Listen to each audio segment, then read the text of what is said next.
Today I'm going to be reading another one of Aesop's fables, and today it is The Tortoise and the Hare. Once there was a hare and a tortoise who were good friends, even though they were very different. Tortoise was quite quiet and liked to do things slowly and carefully. Hare was the opposite. Hare did everything quickly and without thinking. He especially loved to boast about how fast he could run.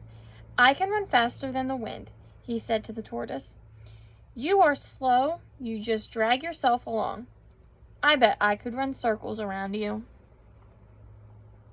Tortoise was fed up of Hare always bragging, so he decided it was time to teach him a lesson. "I may surprise you," Tortoise said, with a sly twinkle in his eyes.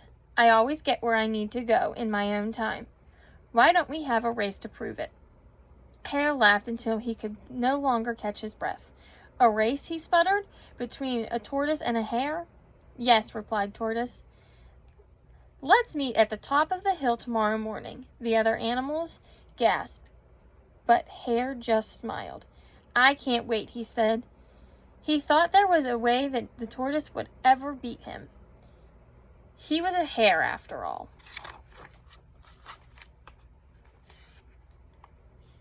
The next morning, Hare and Tortoise met for the race. All their friends came along too, to watch, and soon a huge crowd had gathered. "Hare is the fastest animal of all. I know he will win," said Rabbit. "I agree," said Field Mouse. "Tortoise is slow. He'll never keep up with Hare." Hare began to warm up.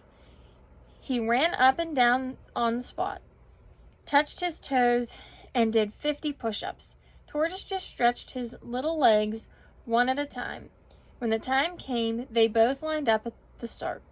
"Ready, set, go!" shouted Crow. Hare shot off down the track like an arrow from a bow, running so fast that it was almost as if he was flying. Whoosh! Tortoise, however, started slowly and steadily, inching forward one step at a time. "Come on, Tortoise!" shouted his friends, but Tortoise didn't answer. He just kept his head down and lumbered happily on. Soon there was a huge gap between the tortoise and the hare. When the hare looked around, he could see Tortoise far behind, and grinned to himself as he whizzed along. "This is so easy," Hare thought, smiling. "I'm sure I will win this race."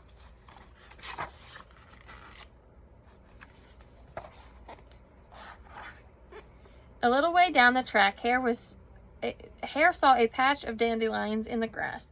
Tortoise could go all day without eating, but Hare was so fast that it made him extra hungry. He just couldn't resist the delicious dandelions. "I'll stop and eat," he said. "I'm so far in front of Tortoise, we'll never catch up." Hare ate and ate until he felt like he was going to burst. I'm too full to run," he thought. "I'll just rest for a while. It will be ages before Tortoise gets here." Stretching out on the soft grass, he closed his eyes. He soon fell fast asleep and began to snore loudly.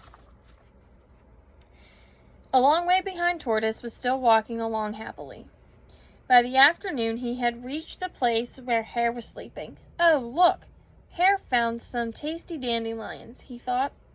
When he saw his snoring opponent, "I know he can't resist dandelions. He must have stopped for a snack and fallen asleep," chuckled Tortoise. Unlike his fast friend, Tortoise wasn't hungry. He wasn't tired, and he wasn't hot.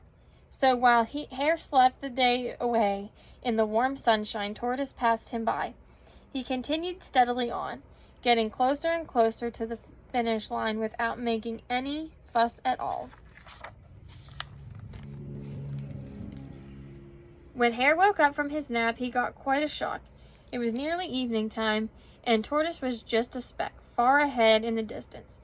Tortoise had almost reached the finish line, and it looked as though he was about to win the race. Hare leaped to his feet and dashed after Tortoise. He ran faster than he had ever run in his life. He was so fast, his feet barely touched the ground, and his ears flapped back in the wind. Flying overhead, the crow cheered him on. "Come on, Hare," he called. Hare got closer and closer to the tortoise, trying with him at the last moment. "I'm going to win," thought Hare eagerly. Hare stretched out his neck, but as they dashed over the finish line together, he saw that Tortoise had beaten him by the length of his nose. All the animals cheered loudly. Hare slumped to the ground, exhausted. "Well done, Tortoise. You were right out all along," he gasped. "Sometimes it's better to take your time rather than rushing." "Thank you," replied Tortoise kindly. "Shall we have some dandelions to celebrate?" "No, thanks," said Hare, and they both laughed. From that day on, whenever he was tempted to brag, Hare remembered the day that Tortoise had beaten him. Slow and steady wins the race. The end.